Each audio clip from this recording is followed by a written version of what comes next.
Oke, bismillahirrahmanirrahim. Assalamualaikum warahmatullahi wabarakatuh. Insya Allah di hari ini, bismillah kita akan sedikit belajar berbagi terkait analisis aspek keuangan dalam menentukan kelayakan bisnis secara Islam ya, secara Islam. Ini nggak jauh beda dengan yang konvensional, insya Allah, cuma ada beberapa sedikit perbedaan nanti di awal. Dan untuk mahasiswa mungkin bisa melihat di slide di video sebelumnya terkait itu, mungkin ada teori-teori yang sedikit membahas bagaimana Islam memandang aspek keuangan seperti itu. Nah, sebelum kita mulai, ini saya delete dulu aja semuanya. Tadi saya udah coba videonya, cuman ternyata ada kesalahan dalam videonya ya, jadi terpaksa harus diulang lagi nih. Ya, udah selesai semua ya. Oke, katakanlah, nah langsung aja kita mulai ya. Bismillahirrahmanirrahim. Allahumma sholli ala sayyidina Muhammad. Nah, langsung kita mulai ya. Di awal kita akan menentukan total investasi awal adalah sebanyak 500 juta rupiah. Ya, ini untuk biaya beli barang modal ya, beli ya, sewa ruko, beli apa tuh namanya itu? Banyak macam hal, banyak yang dibeli di situ. Nah, dari biaya ini kita mendapatkan biaya operasional tahunan itu sebanyak ini. Sebanyak ini ya, sebanyak ini. Ada biaya operasional, ada biaya gaji segala macam adalah sebanyak ini. Ya. Jadi teman-teman bisa sesuaikan dengan apa yang terjadi di usaha teman-teman ya. Ya, seperti ini. Nah, dan sekarang kita asumsikan setiap tahun, katakanlah gaji dan biaya itu naik sebanyak 10%. Artinya kita tinggal kalikan. Jadi hari ini kita bahas dua hal ya. Pertama adalah cash flow dan analisis break even point. Ini saya jelaskan break even point buat apaan. Ini tinggal dikali 0,1 ditambah ya, terus ditarik ke bawah ya, tarik bawah dan begitu seterusnya ya, begitu seterusnya. Tinggal teman-teman dikalikan ini 0,1 ditambah oke, terus kali 0,1 ditambah kali ke bawah 10% berarti 0,1 ya, 10% berarti 0,1 kali ditambah ya, kita tarik ke bawah. Oke, sekarang udah dapat ya. Di sini dapat namanya biaya tetapnya ya, biaya tetapnya selama 5 tahun ke depan. Selain ini saya asumsikan untuk biaya penyusutan itu adalah 10% dari total investasi awal. Dan ini sama setiap tahun ya, jadi nggak berubah. Ini saya samakan aja dengan naik ya, 50 juta. Nah, dari sini kita akan menghitung berapa sih. Kita pindahkan data ini ke analisis BEP dulu. Jadi sebelum ke cash flow kita ke BEP dulu. Kenapa ke BEP dulu? BEP ini adalah analisis break even point untuk menentukan berapa sih unit minimal yang harus dijual untuk bisa menutupi biaya tetap dan biaya variabel. Jadi dia akan mengukur berapa sih jumlah target marketing, berapa unit harus dijual oleh marketing untuk bisa menutupi semua biaya yang keluar seperti itu ya. Jadi kita akan menentukan berapa jumlah unit paling minimal untuk bisa terjual. Jadi kalau unit ini di bawah itu berarti kita akan rugi. Ya. Tentukan dulu biaya tetapnya, ini saya hapus dulu nih biar nggak bingung. Saya hapus dulu semuanya. Ini juga saya hapus semua ini biar enak. Nah, biaya tetapnya dari mana? Itu dari ini. Sum kita bikin dijumlahkan ya. Dari ini semua ini. Sampai penyusutan ya. Telah dapat ya. Lalu samanya kita samping ke sebelah. Ya, dapat ya. Ini adalah angka biaya tetap selama 5 tahun ke depan. Nah, katakanlah saya asumsikan harga satu unit itu bisa macam-macam ya. Satu unit itu bisa bermakna satu lusin, satu kodi ya, atau terserah antum teman-teman bisa definisikan sendiri. Katakanlah soal contoh dalam kasus bisnis saya, bisnis kaos, misalnya kaos muslim katakanlah gitu. Satu unitnya adalah satu unit itu sama dengan satu lusin. Saya menganggapnya seperti itu. satu lusin sama dengan 12 kaos ya. Dijual secara grosir itu satu lusinnya adalah 1 juta. Kalau secara retail dijual dengan harga 100.000 per kaos. Artinya dia resellernya masih dapat untung 200.000 per kaos itu. Dengan harga biaya produksi per unit itu adalah 650.000.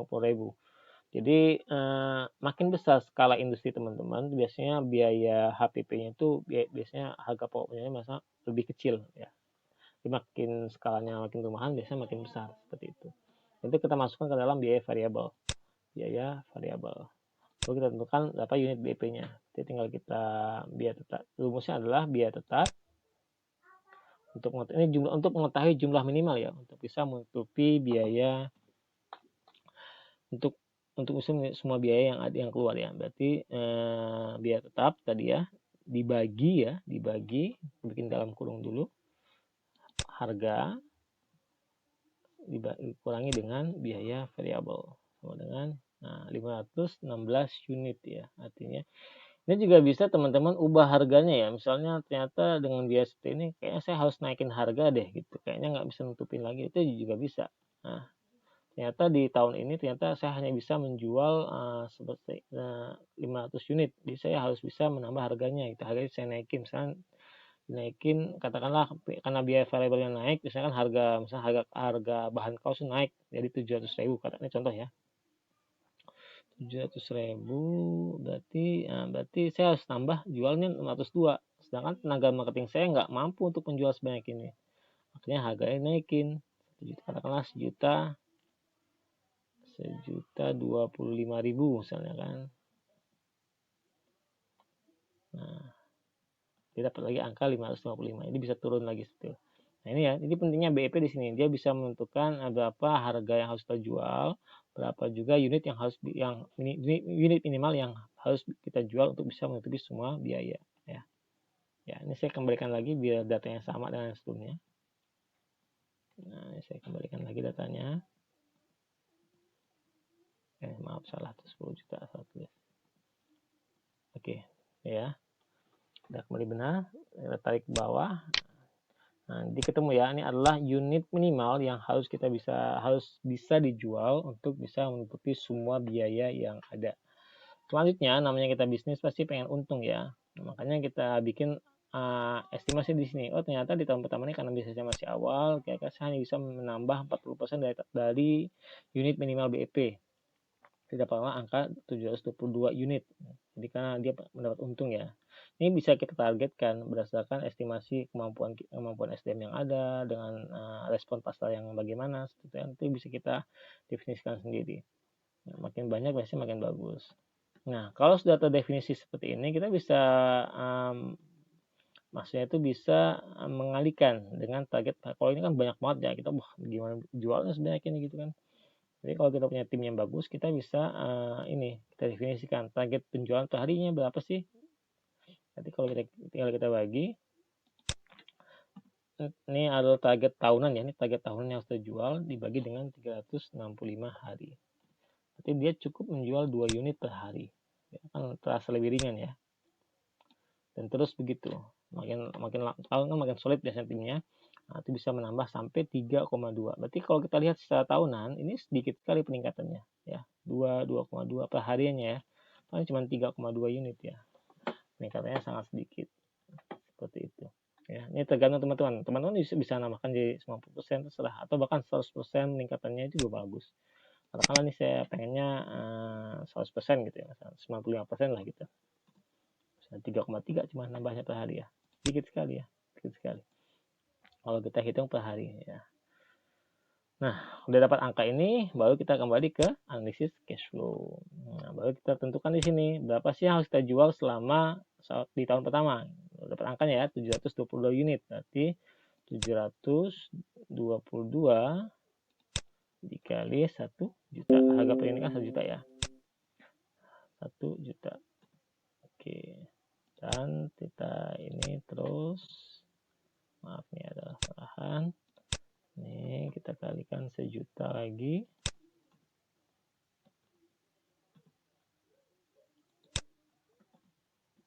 Dikali 1 juta lagi.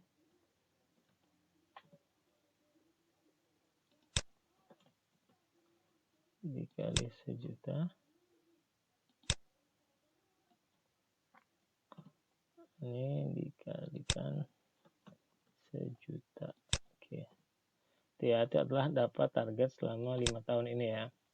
Sedangkan harga pokok penjualnya sama. Berarti angka ini kita kali dengan HPP-nya tadi. 150.000. Juga kita kali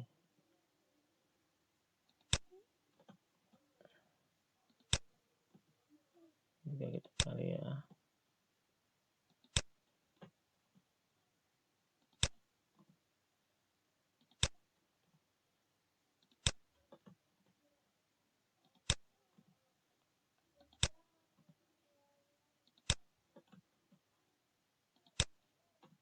Ya, dapat angkanya ya. Ini adalah HPP kita. Jadi untuk setelah itu kita harus ketahui juga berapa laba kotornya ya. Laba kotornya berarti tinggal penjualan kotor ya dikurangi dengan biaya modalnya ya, HPP-nya, harga pokok penjualan. Dapatlah keuntungan laba kotor sebesar 252 juta dan kita tarik sampai ke tahun kelima dan begitu seterusnya. Wah, ini lumayan banyak ya. Yang tahun kelima ini lumayan besar ya, hampir 100 miliar ya. Ya. Nah, ini tiba-tiba berubah datanya di sini. Saya nggak tahu kenapa nih tiba-tiba berubah ini. Ya, ini saya perbaiki dulu ya, datanya ada perubahan di sini. Nah, dia berubah nih. Ini ada kesalahan data di sini. Nah, itu yang kita ubah, tarik sampai ke sini untuk menambahkan data kembali. Ini juga ada yang salah. Nah, tiba-tiba saya nggak tahu kenapa datanya tiba-tiba berubah. Nah, ini balik lagi, tinggal kita perbaiki aja sebenarnya.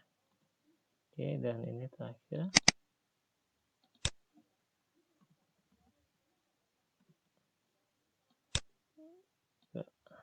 Oke, kelihatan ya. Angkanya kembali normal ya. Nah, ini adalah keuntungan laba kotor setiap bulan. Nah, selanjutnya kita akan mengetahui berapa sih total biaya. Ini udah muncul di sini sebenarnya. Cuman di sini belum muncul. Kita kerjakan lagi aja nggak apa-apa. Nggak cukup lama untuk mengerjakannya. Oke, ini tinggal kita tarik sini. Oke, dan kita tarik ke samping. Nah, oke, lagi mau. Oke. Nah, setelah diketahui laba kotor dan biaya, baru kita ketahui juga laba bersihnya ya. Laba bersih sebelum pajak ini mau saya hapus aja semuanya dulu biar teman-teman gak bingung.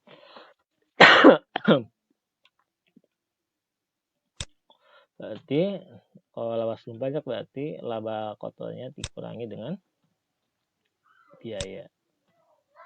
Angka 72 juta. Tarik ke samping. Dan seterusnya ya. Nah, sekarang menarik di sini kita kalau dalam di Islam kita ada namanya zakat ya, kewajiban zakat 20%. Nah, itu kita keluarkan juga di sini. Berarti tinggal dan pajak. Nah, kalau udah berbentuk PT ada kewajiban pajak ya. Tinggal dikali 5% ditambah 2,5% dengan 7,5%. Ya, tinggal dikali aja 7,5%. Ya, nah, ini adalah zakat dan pajak yang sudah keluarkan setiap tahunnya. Begitu seterusnya ya. Karena ini 72 juta kan kalau dalam Islam sudah mencapai nisab ya. Dari atas 60 juta itu sudah mencapai nisab. Jadi teman-teman sudah harus wajib mengeluarkan zakat ya. Sebetulnya. Berarti laba bersihnya diketahui, berarti ini tinggal dikurangi. Kurangi dengan biaya tadi, zakat dan pajak. Dapatkanlah angka ini. Tarik. Dan begitu seterusnya. Dengan cash flow rumusnya adalah kita tinggal menambahkan laba bersih ditambah dengan